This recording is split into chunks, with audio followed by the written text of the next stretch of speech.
여러분 안녕하십니까? 라디오 전망대 송유라입니다. 우리 사회의 민주주의가 80년대로 돌아간 듯합니다. 민주화 운동이 꽃피웠던 80년대, 폭력 진압으로 악명 높았던 백골단 이름이 다시 등장했는데요. 윤석열 대통령 체포를 반대하는 청년들이 모인 단체가 백골단, 반공청년단의 이름을 달고 국회에서 기자회견을 했습니다. 국민의힘 김민전 의원의 주선이었는데요. 국민의힘 내에서조차 부적절하다는 의견이 나오고 있는 가운데 김 의원은 스스로 기자회견을 철회했습니다. 흥미로운 것은 국민의힘 권성동 원내대표의 반응입니다. 윤 대통령 탄핵에 찬성한 김상욱, 김회지 의원에게는 농담이 아니다, 탈당하라 이렇게 강하게 권유해놓고선 이번 기자회견장을 내준 김민전 의원에게는 사과를 냈다며 징계 사유에 해당하지 않는다는 입장을 낸 겁니다. 무조건적인 대통령 방탄을 하고 있는 여당도 안타깝지만 법원이 허락한 피의자의 정당한 체포를 6탄으로 방어하면서 반공, 백골단이란 이름을 올리는 것이 다름 아닌 우리나라의 청년이라는 것이 더 안타깝습니다. 오늘 라디오 전망대가 준비한 내용입니다. 지역 소식들 뉴스브리핑 통해 들어보고요. YMCA 토론, 민원 해결사까지 이어집니다. 잠시 후에 뵙죠.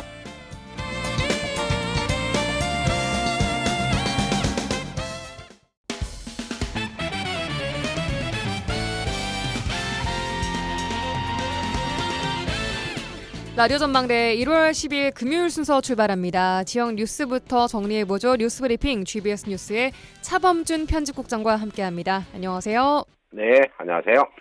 네, 오늘 지역 소식은 순천 소식부터 듣겠습니다. 선거법 위반 혐의로 재판을 받고 있는 순천이 지역구인 민주당 김문수 의원에 대해서 1심 재판부가 벌금 90만 원을 선고했습니다. 당선 무효형 기준이 100만 원 이상인데 당선 무효는 좀 면했습니다.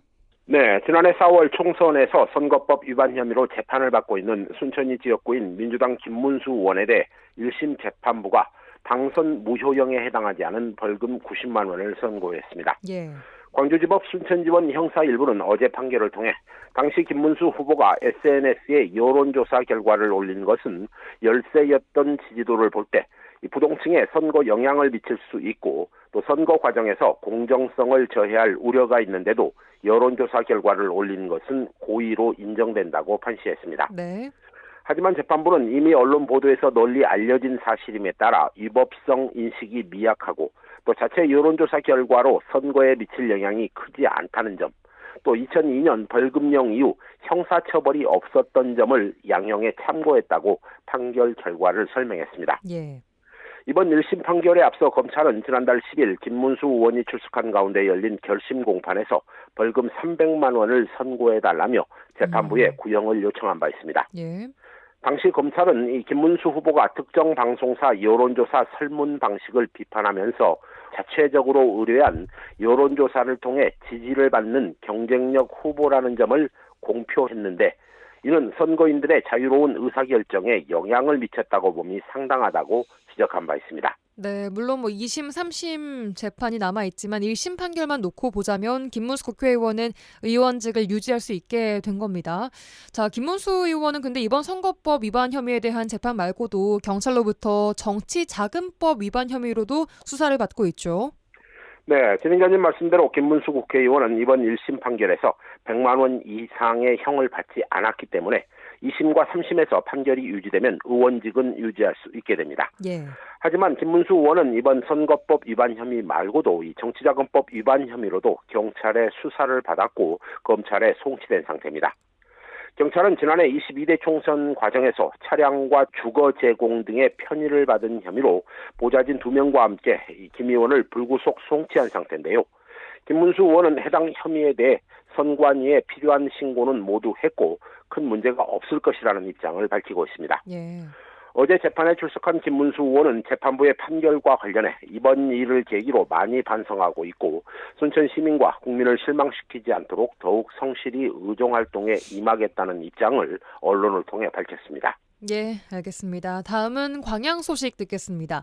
포스코 광양제철소가 위치한 광양시 금호동의 종합쇼핑센터가 운영난으로 매각 절차가 진행되면서 입점 상인들의 재산 피해와 함께 주민들의 불편이 예고되고 있어요.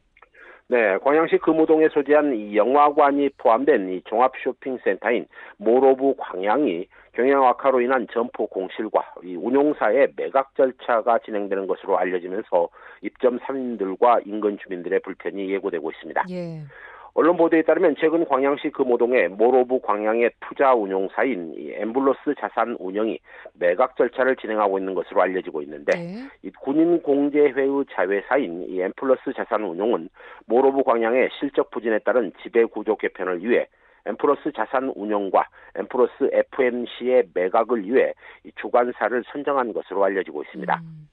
이 모로브 광양은 지난 2017년에 개장했고 이 금호동의 새로운 복합 쇼핑몰로 기대를 모았는데 이 코로나19 여파에 따른 경영 악화를 비롯해 이 모로브 광양 바로 앞에 새로운 쇼핑몰이 신축되면서 운영이 악화되었는데 현재는 40여 개 점포 중 20여 개 점포만 영업을 이어가고 있는 것으로 알려지고 있습니다. 예. 이 모로브 광양의 매각 절차가 진행되면 입점 점포 중 일부는 이 보증금을 돌려받는데 상당한 시간이 소요될 것이라는 우려가 나오고 있습니다. 네, 주민 입장에서는 지역에 좀 다양한 문화 쇼핑 공간들이 있어서 상호 경쟁도 하고 이러면 훨씬 좋을 것 같은데 어떻습니까?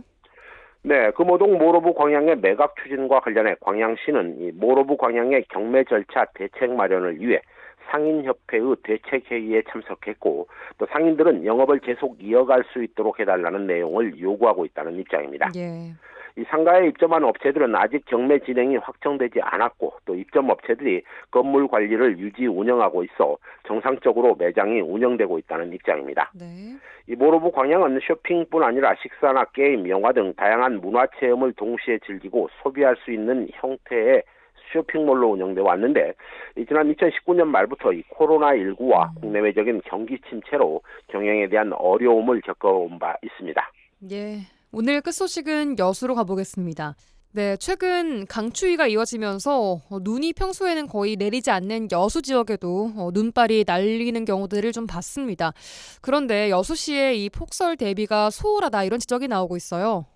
네, 기상청이 광주 전남 지역에 지난 7일부터 사흘 동안 최대 20cm의 폭설이 쏟아질 것으로 예보한 바 있습니다. 일선 지자체들이 취약 지역에 대한 예비 순찰을 강화하고 월동 장비를 점검하는 등 선제적인 대응에 나서고 있는데요. 여수시의 이 폭설 대비가 일부 지역에 좀 소홀하게 진행되었다는 지적이 나오고 있습니다. 네. 보도에 따르면 여수시 관내 비탈길 도로 등의 이 폭설에 대비해 비치한 모래 주머니가 이 상당수 제대로 관리되지 않고 있다는 비판이 나오고 있습니다. 예. 지역 일부에서는 폭설에 대비해 비치하고 있는 모래 주머니가 훼손되는 사례가 빈번히 발생하고 있지만 제대로 관리가 되지 않고 특히 적재함이 없는 인도 등에 비치된 모래 주머니가 훼손된 채로 방치되고 있다는 지적입니다. 이게 모래 주머니가 좀 터져 있거나 하는 경우들도 많다는 거죠? 네, 이 언론 보도에 따르면 여수시 관내 도로 주변에 인도 등에 뜯기거나 훼손된 채 방치된 제설용 모래 주머니가 발견되고 있는데 예. 예기치 못한 폭설이 내리면 이 모래를 사용하기가 어려울 것이다 이런 우려가 나오고 있습니다. 예. 이 눈이 많이 내리는 지역의 경우 이 고갯길이나 그늘진 커브길 또 학교 주변이나 주민 왕래가 잦은 곳에 이 제설 모래를 비치하고 있는데요. 여수 지역에는 겨울철에 그동안 눈이 많이 내리지 않아 여수시가 철저한 대비를 하지 못하고 있는 게 아니냐 이런 지적들이 나오고 있습니다. 네, 그래도 최근 몇 년 사이에 좀 많은 눈이 내리는 경우들이 있었기 때문에 폭설로 인해서 인명 피해나 또 생활 불편이 발생하지 않도록 미리미리 철저한 준비가 필요해 보입니다. 여기까지 듣겠습니다. 뉴스브리핑 GBS 뉴스의 차범준 국장이었습니다. 수고하셨습니다. 네, 고맙습니다.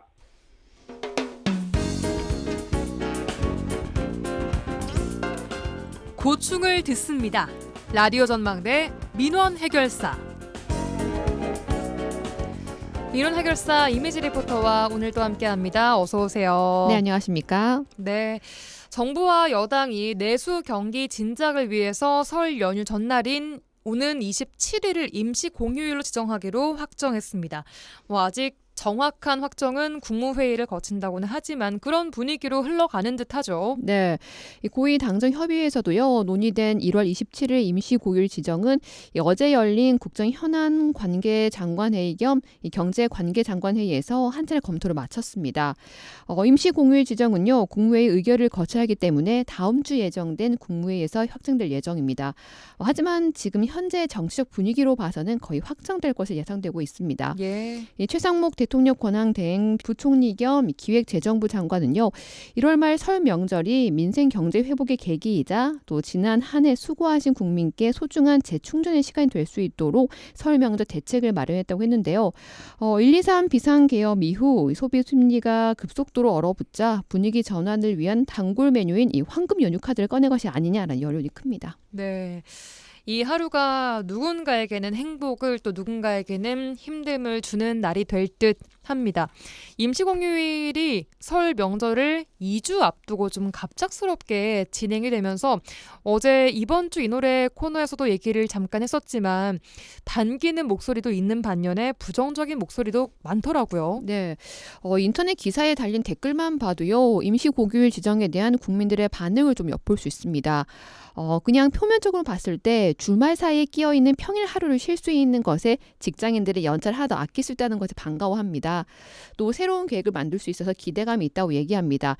그런데 이런 반응은 많지 않습니다. 대부분이요. 크게 필요 없는 휴일을 주는 것 아니냐는 반응이 큰데요. 이 정부에서는 소비 진작을 위한 경제 활성화를 기대하고 있지만 정작 시민들의 입장이 좀 다릅니다. 임시 공휴일이 소비 촉진을 목적이라고 하는데 고물가로 인해서 경제적 여유가 없는 서민들은 고민만 더해주는 휴일이라고 얘기하고 있습니다. 또 이미 여행을 준비했던 사람들은요. 여행 일정이나 교통편을 변경하기도 힘들게 됐고 또 길게 9일까지 휴일이 되는데 이 종류 일정이면 국내 여행보다는 해외여행을 선호하기 때문에 내수 진작에는 도움이 되지 않을 거란 반응이 큽니다. 시민들 얘기 들어보시죠. 직장인으로서는 너무 좋죠. 같이 가족과 함께 할 수 있어서 괜찮은 것 같아요. 크게 다가오진 않는데요. 하루 더 대체임으로 쉰다고 해도 그게 우리한테 뭐 엄청나게 뭔가 반가운 일은 또 아닌 것 같은데 그냥 하루 더 그냥 직장에 안 가는 거 그 정도? 주부로서 한 끼 더 챙겨야 되니까 아무래도 그렇죠. 지금은 없는데 이게 이제 하루 더 쉬게 되니까 약간 마음에 부담으로 오는데 그냥 가족들하고 뭔가 해야 되는 거 아닌가 어딜 가야 되는 거 아닌가 그런 생각이 좀 드네요. 저는 별로 안 좋아요. 어차피 명절이어서 쓸 때는 쓸 거고 아껴서 쓸 때는 쓸 것 같은데 27일 날 휴가를 한다고 내수경제에 도움이 될까요? 어차피 명절이 껴있는데 어차피 명절 때 쓸 돈은 똑같이 써지는 것 같은데 쓸 수 있는 양은 정해져 있는데 월급을 더 주세요. 그럼 많이 쓸게요. 마지막 분의 말이 왜 이렇게 와닿나요? 그렇죠. 모든 시민들의 모든 국민들의 마음이 아닐까 싶어요. 네, 많이 쓰고 싶으니까 월급을 좀 올려주세요. 이런 마음은 모든 돈 버시는 분들의 마음 똑같지 않을까 싶습니다. 설 명절 동안 이렇다 할 계획이 좀 없었던 분들은 고민거리가 하나 더 늘어난 분위기이고 직장인들 사이에서는 환호하는 분위기이긴 합니다. 자, 임시 공휴일의 경제적인 효과도 엇갈리는 의견이 나오고 있어요. 네, 이 현대경제연구원은요. 이번 27일 임시 공휴일 지정으로 생산 유발액 4조 2천억 원, 부가가치 유발액이 1조 6,300억 원 등 긍정적인 효과가 있을 거라 전망했습니다. 예. 실제 지난해 10월 2일이 임시 공휴일이었습니다. 그 당시 신용카드 사용액이요. 전년 동기 대비 6.0% 증가했었습니다. 오. 하지만요. 한국경영자협회의 입장은 좀 다릅니다. 이 공휴일 하루당 8조 5천억 원의 생산 감소가 발생할 것을 추산하고 있고요. 예. 또 휴일 근무 수당도 기업 부담으로 작용하면서 경제적 효과는 크지 않을 거라는 얘기입니다. 또 근로 환경에 따라서도 임시공휴일 적용이 좀 달라지죠. 그래서 여기에 대한 불만도 있는 것 같아요. 네, 대기업과 공무원을 제외한 영세 사업장에서 근무하는 근로자들에겐요, 이 임시 공휴일은 다른 세상 이야기일 수 있습니다. 현행 근로기준법상 휴가, 휴일 규정은 이 상시 근로자 5인 이상 사업장에서만 적용되기 때문에요. 그래서 5인 미만 영세 사업장은 휴일 근무수당 지급 의무 대상에도 제외가 됩니다. 네, 또 많은 국민들이 관광을 하면서 소비를 하라는 건데 이렇게 되면 관광 활성화는 되겠지만 지역 소상공인들은 한숨만 나오는 상황이 또 예상되기도 해요. 네, 맞습니다. 휴일이 길어질수록요, 지역 소상공인들은 유동인구가 줄어들까 봐 걱정이 큽니다. 이 음식점이나 동네 마트의 경우에는 주말이나 명절이면 눈에 띄게 사람이 줄어드는데 이번 설 명절은 더욱 손님이 없을 것 같아 걱정이라고 얘기하고 있습니다. 특히 영업을 하게 되면 인건비보다 매출이 더 나오지 않을 것 같아서 연휴 기간에 문을 닫을까 고민하는 점주도 많았는데요. 예. 이 자영업자들은요, 연휴가 예상보다 길어지면서 문을 닫아도 열어도 걱정을 입을 모으고 있습니다. 쉴 수 있는 직장인들은 반기겠지만 자영업자들에게는 힘든 시기가 될 거란 예상입니다. 또 누구를 위한 임시 공휴일인지 한숨만 나온다고 얘기합니다. 자영업자 얘기 들어보시죠. 확실한데 짧은 게 좋아. 짧아야지 사람들이 빨리 막 많이 나와가지고 먹고 가고. 근데 길면 다른 데 여행 많이 가버리고 다 안 좋아요. 여기는 타격이 거꾸로 타격이 와. 많이 빠져 다 외곽으로 여행 가고. 매년 그랬어. 옛날에도 연휴가 길면 상인들은 안 좋아. 그러죠. 아예 문 닫으려고 그러니까. 연휴 때 닫아야지. 정식 때 아예 안 오는데. 배달은 타격이 없을 것 같은데 홀이 조금 타격이 있죠. 주말에는 이제 가족 단위로 좀 오시긴 하는데 휴일에는 그러니까 평일에 낀 휴일에는 좀 없는 편이더라고요. 이 주에는 거의 다 점심 장사들이 많이 하시는데 타격이 많이 클 것 같아요. 거의 문 닫는 데도 있을 것 같고 절반 이상은 타격이 있을 것 같아요. 매출의 50% 이상은 하락일 것 같아요. 사무실장 인접한 곳은 많이 타격이 있을 것 같아요. 저희도 쉴 거예요. 하루 쉬면 저희는 다 쉬어서 아예 안 돼요. 관광객들 뭐 밀러 오는 게 아니어서 저희 생각 하나도 안 하고 그냥 일방적으로 한 거잖아요. 누구를 위한 저희는 전혀 죽어라 하네요. 그래서 어째야 되지 이게 지금. 안 그래도 버티고 있는데 지금 이걸 하지 말라는 건가요? 환장하겠습니다.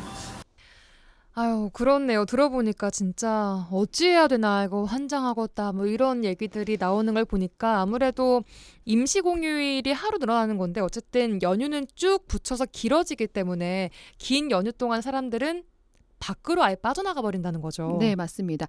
이게 2, 3일이 되면요. 네. 고향으로 내려오시는 분들이 계시잖아요. 예, 예. 그러면 친구들끼리 짧게 만나고 빨리빨리 헤어지고 그래서 이 시내권을 모인다고 해요. 그쵸. 근데 이게 안 되면 다들 흩어지기 때문에 더욱 상권이 활성화되지 않는다고 해요. 그래요. 네. 사실 우리 뭐 명절 때 친구들 만나서 뭐 저녁에 한 끼 먹고 하는 경우들이 꽤 많은데 그렇죠. 아예 이렇게 긴 연휴 같은 경우에는 뭐 집에서 보내는 것보다는 그렇죠. 아예 여행을 가버린다거나 이런 경우들이 많다라는 얘기인 것 같습니다. 일정이 맞지 않기 때문에 이 밥 한 끼라도 할 수가 없어서 그것도 기대를 못 한다고 합니다. 그래요. 네.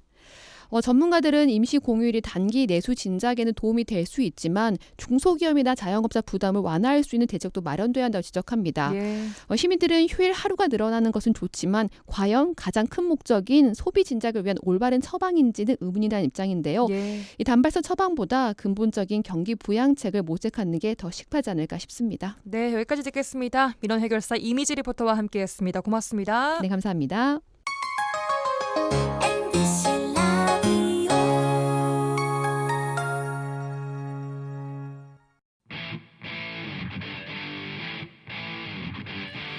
한 시간만 투자하세요. 지역의 이야기를 모아 전해드립니다. 지역 시사는 역시 여수 MBC 송유라의 라디오 전망대.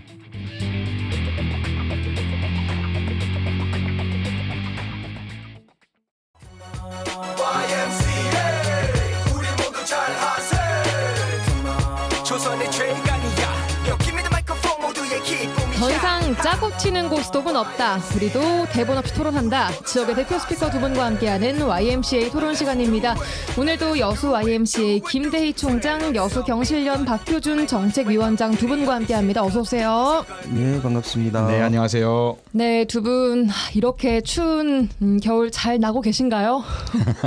너무 힘드네요. 김대희 총장님. 네, 제가 어저께 예. 서울을 뭐 출장에서 갔다 왔는데요. 아, 어제요? 네, 그래서 진짜 추웠는데. 너무 춥더라고요. 한 마이너스 한 20도 되는 느낌인데 저도 근래 한 10년 동안 낙과 그리고 기가 얼얼하다는 내용을 제가 처음 느꼈거든. 그런 표현을요. 얼굴과 기가. 네, 이거 너무 추웠는데 어제 밤늦게 또 여수 도착했어요.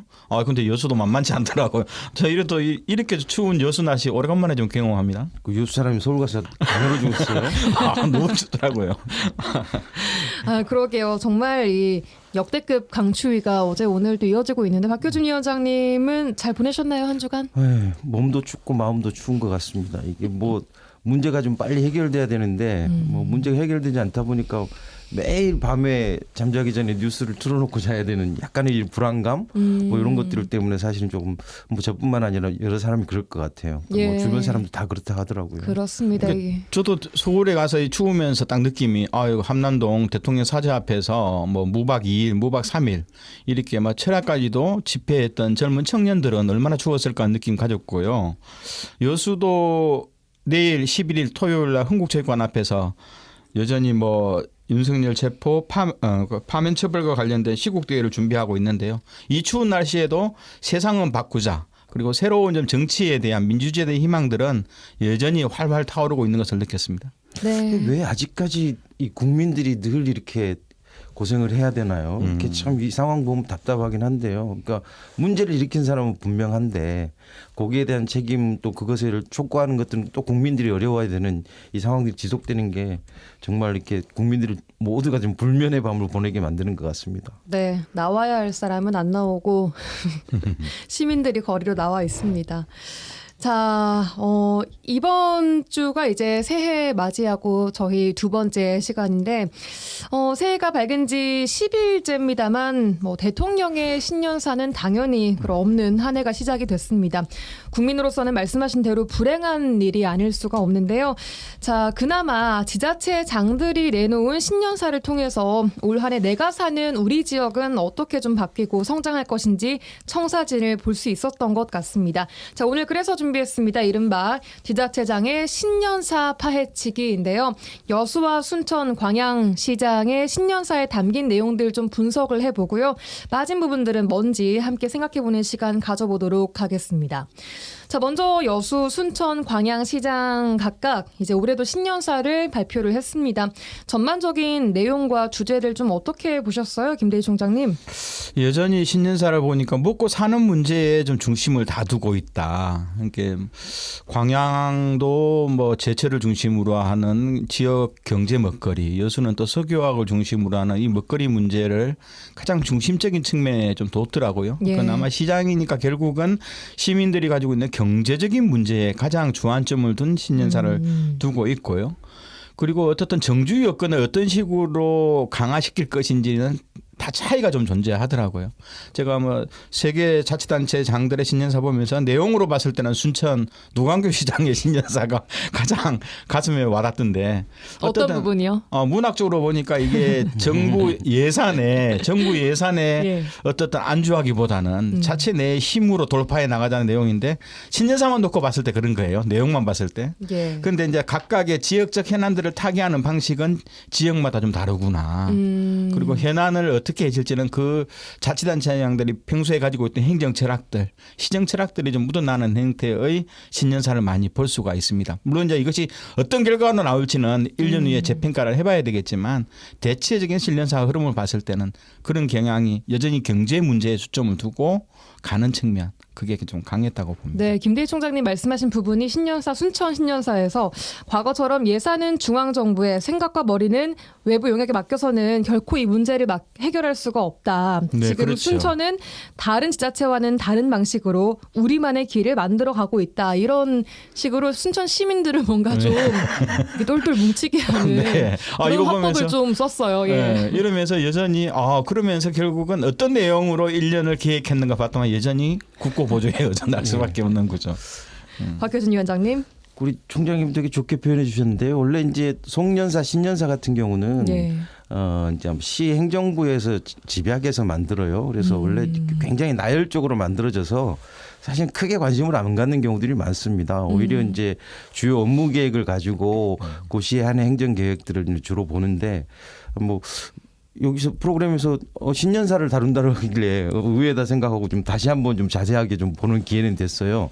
그래서 그냥 느낌만 좀 말한다면 총장님이 순천은 좀 다른 어법이 있었다라는 건데 사실은 기존의 신년사하고는 좀 다른 어법인 건 분명해요. 근데 대단히 좀 저는 레토릭 느낌이 되게 더 강했다라는 느낌이 들었고요.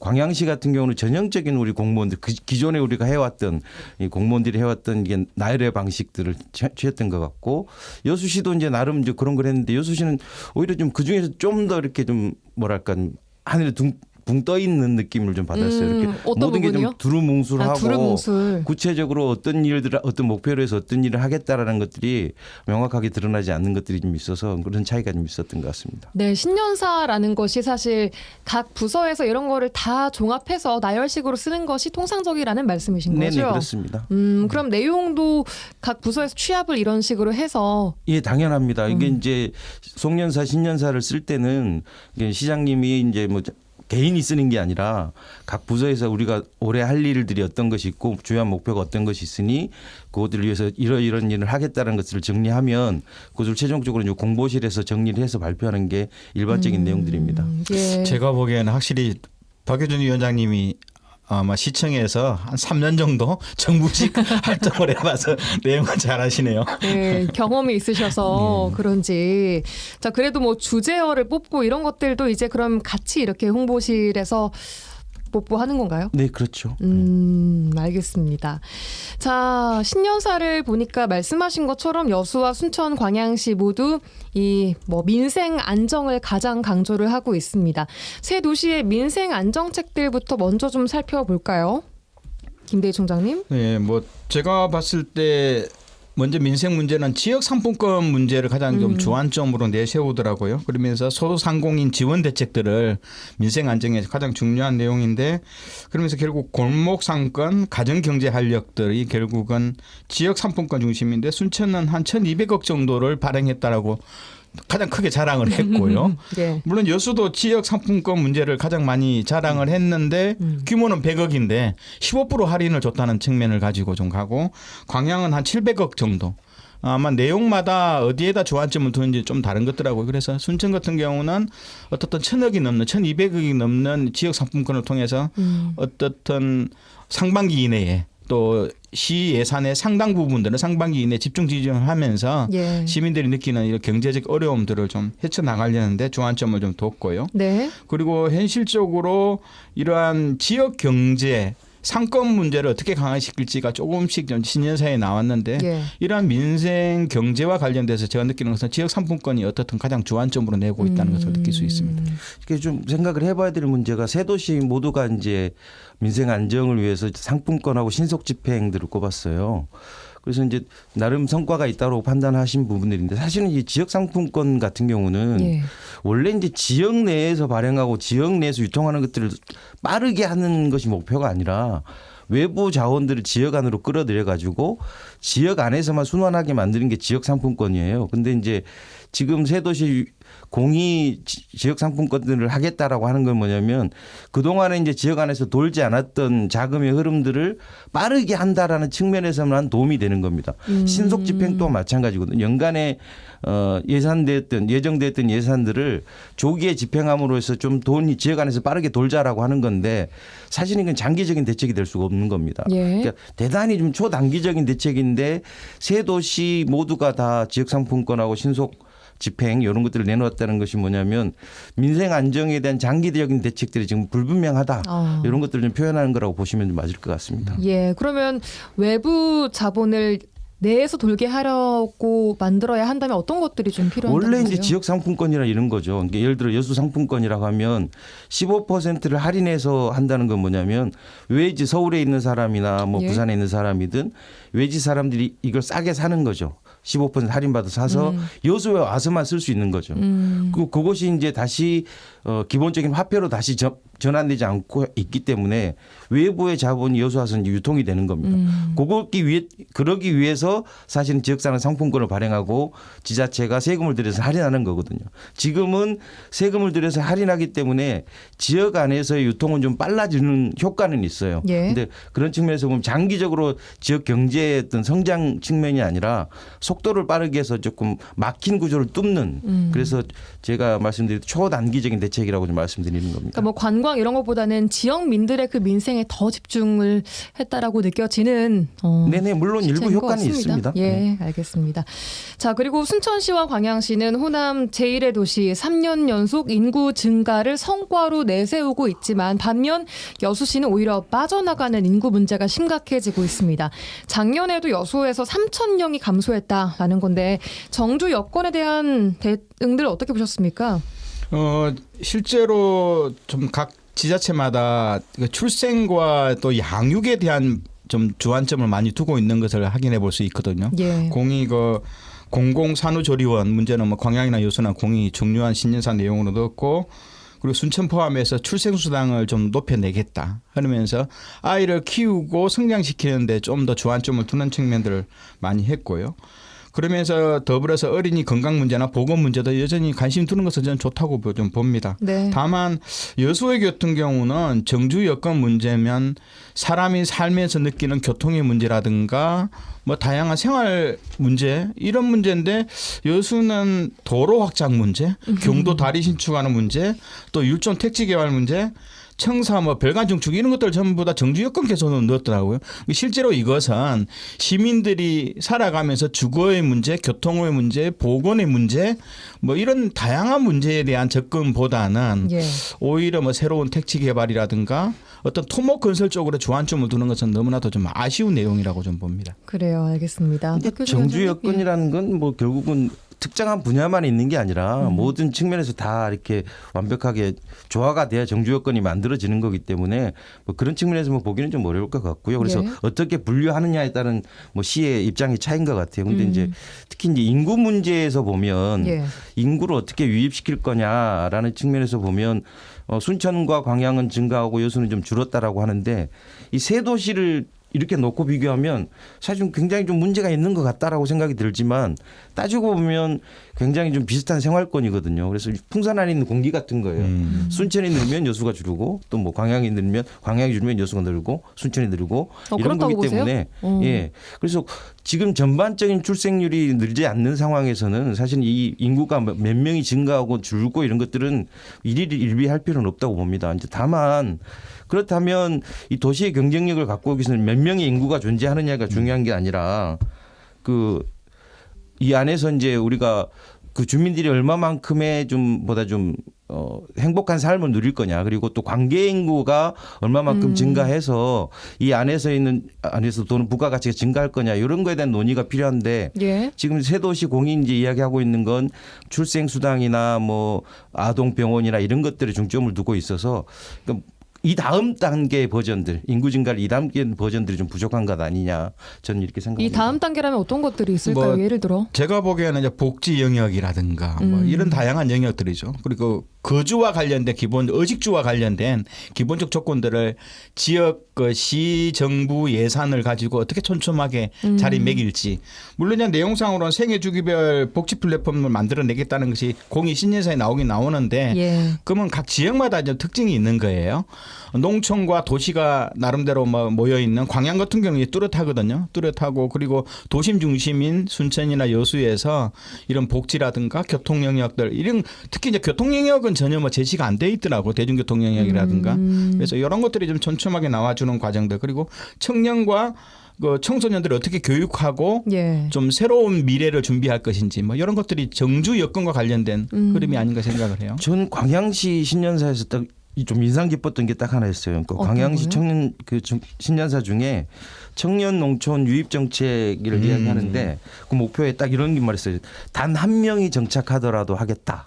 이런 표현이 있었습니다. 저는 굉장히 그 안에서 그 한 줄이지만 좀 기존과 다른 진정성이랄까요?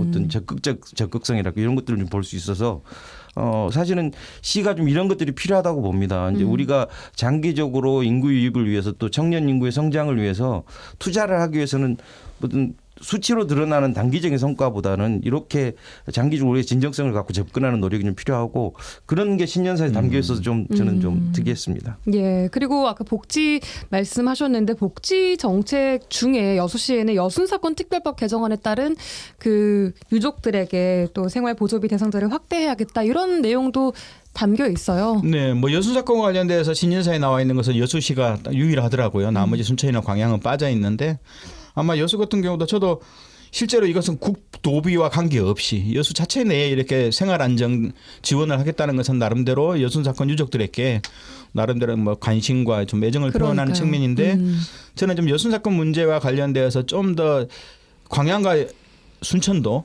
나름대로 어떻게 좀 진실을 규명하고 향후 대응을 할 것인지도 좀 더 내용을 나와줬으면 좋은데 그런 내용이 좀 빠져 있더라고요. 예. 자, 다음 지역 발전 비전인데요. 미래 먹거리를 비롯한 지역 발전 비전도 중요합니다. 여수는 뭐 여수형 기본소득, 국가산단, 위기 극복, K 관광을 내세우고 있고 순천은 이제 잘 해왔던 그 K 디즈니 산업을 좀 부각을 시키고 있더라고요. 광양은 2차 전지와 수소 경제 등 미래 신산업 발전을 이야기하고 있는데 타당성과 또 진행 상황들 하나하나 좀 짚어볼까요? 박효준 위원장님. 글쎄요, 제가 뭐 그 해당 분야에 대해서 이게 타당성이 있다 없다 이렇게 할 만큼의 전문성을 갖고 있지 않아서 뭐 거기에 대해서 이렇게 말씀드릴 수는 없지만 다만 이제 신년사에 담긴 내용들이 거기에 이제 그런 목표에 얼마나 부합하냐 이런 정도는 한번 좀 살펴볼 기회가 있었는데요.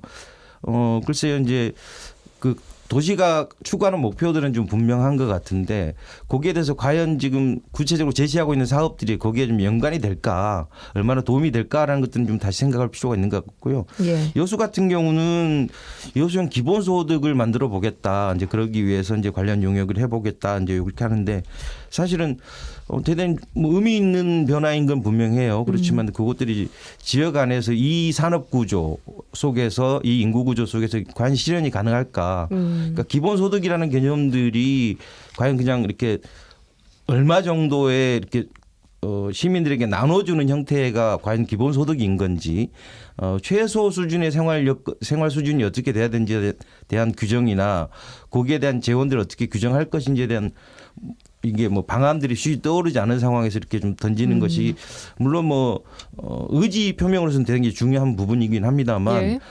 이렇게 신년사에서 등장할 만큼 이렇게 좀 구체화됐는지에 대해서는 의문이 되는 것 같고요. 네.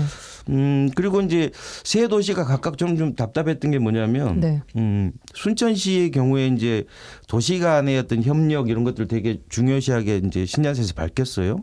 그런데 정작 여수와 광양에 대한 협력 방안에 대한 논의들은 거의 없습니다. 여수도 광양도 마찬가지죠.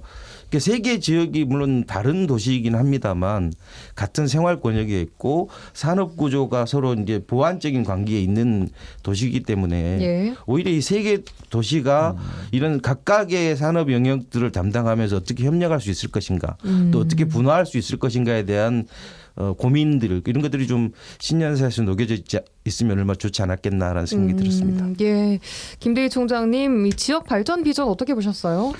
뭐 아까 저는 일단은 뭐 박효준 위원장님 말씀하신 게에서는 저도 좀 많이 느껴요. 세계 도시가 어떻든 생활 인구를 상호 공유하고 있는 거거든요. 예. 왜냐하면 인구의 한 30% 정도가 자기 지역에 있지 않고 서로 순천, 여수, 광양에 섞어서 살아가는 그래서 어떻게 보면 뭐 경제와 삶이 같이 논의하는 공동도시적 개념이 있는 곳이라서 네. 이왕이면 서로 좀 협의하고 같이 갈 수 있는 뭐 행정적 흐름들을 만들어내는 것은 굉장히 중요하겠다고 봤는데 저는 네. 특히 이제 관심 있게 보는 것이 순천 영역이었어요.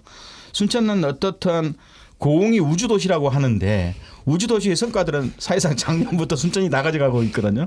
하나 에어로페이스의 우주 발사체 조립 공장이 고흥으로 가지 않고 오히려 그 회사원들의 희망에 따라서 순천으로 와버렸거든요. 그러면서 우주와 방산, 바이오라는 새로운 좀 먹거리 문제를 잘 좀 포장했던 내용들을 신년사에서 볼 수 있거든요. 그러면서 어떻든 바이오 산업 뭐 이런 쪽으로 가면서 세계적인 웹툰, 애니메이션 영역들을 좀 순천에 새로 이게 공장 굴뚝이 아닌 산업으로 새로 좀 가려고 하는 측면이 있는데 이것은 아마 좀 대학교가 4년제 종합대학교를 탄탄하게 가지고 있는 좀 지식적 기반이 있기 때문에 이렇게 좀 자신감 있게 나가는 것더라고요.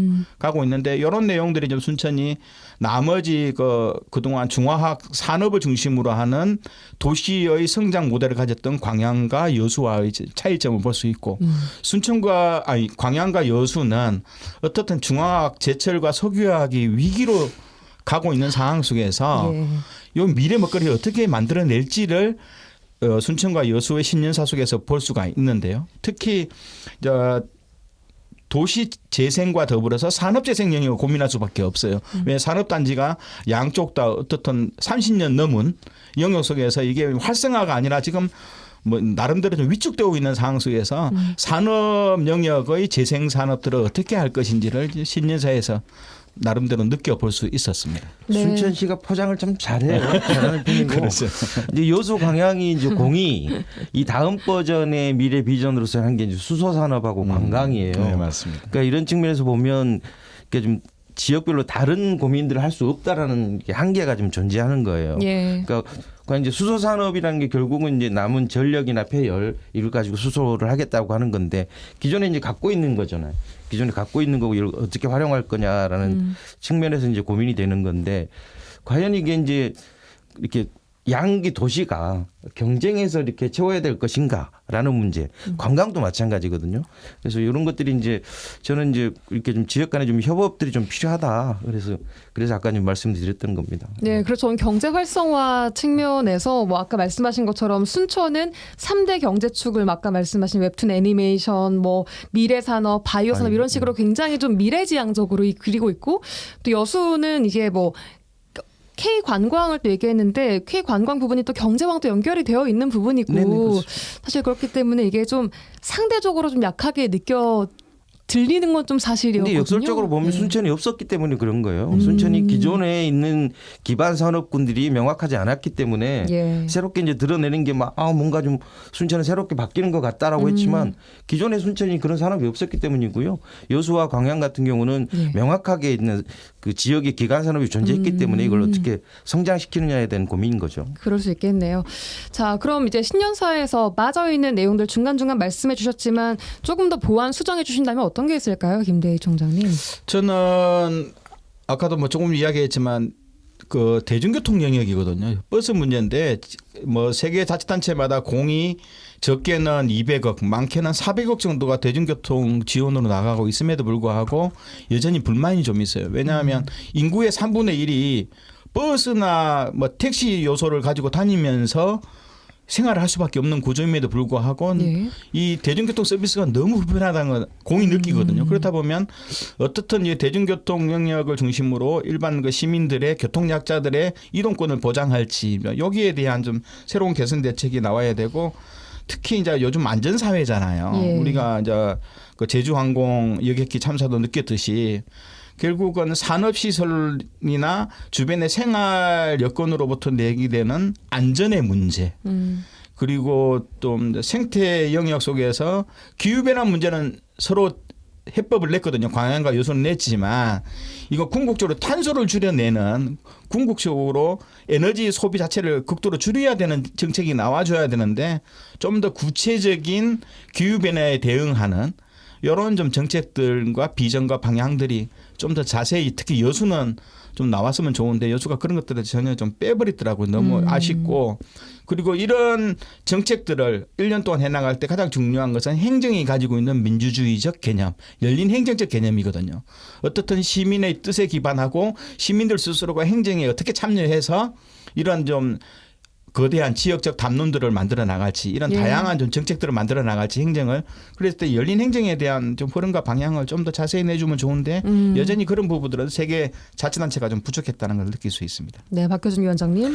저는 앞으로 신년사 좀 체계를 좀 바꿨으면 좋겠어요. 너무 길어요.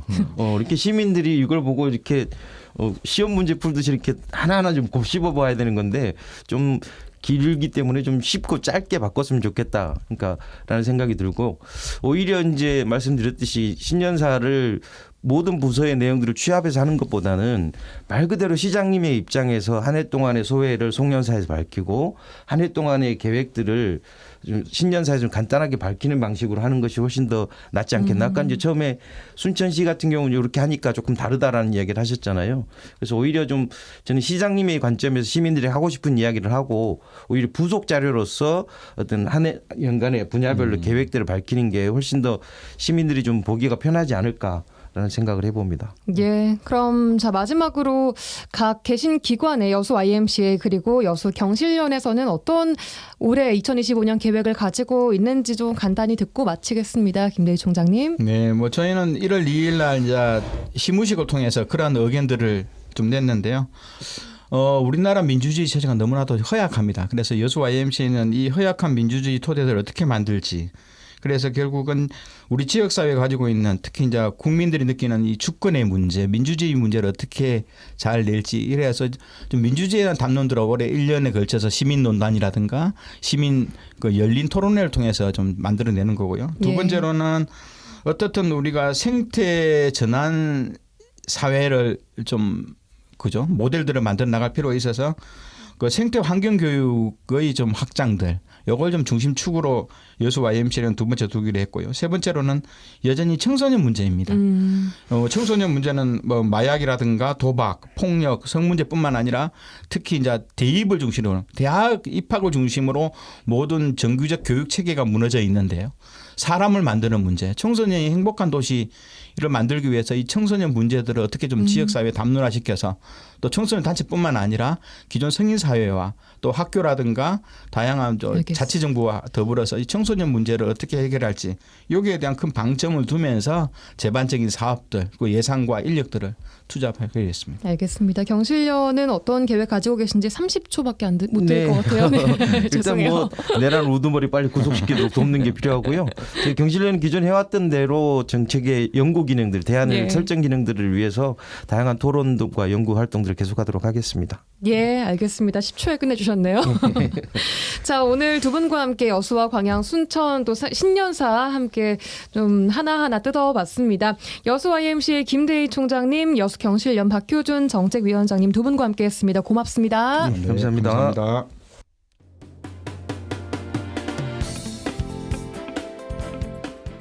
라디오 전망대 1월 12일 금요일 순서는 여기까지입니다. 네, 이번 주 내내 우리 전남 지역도 굉장히 추웠습니다.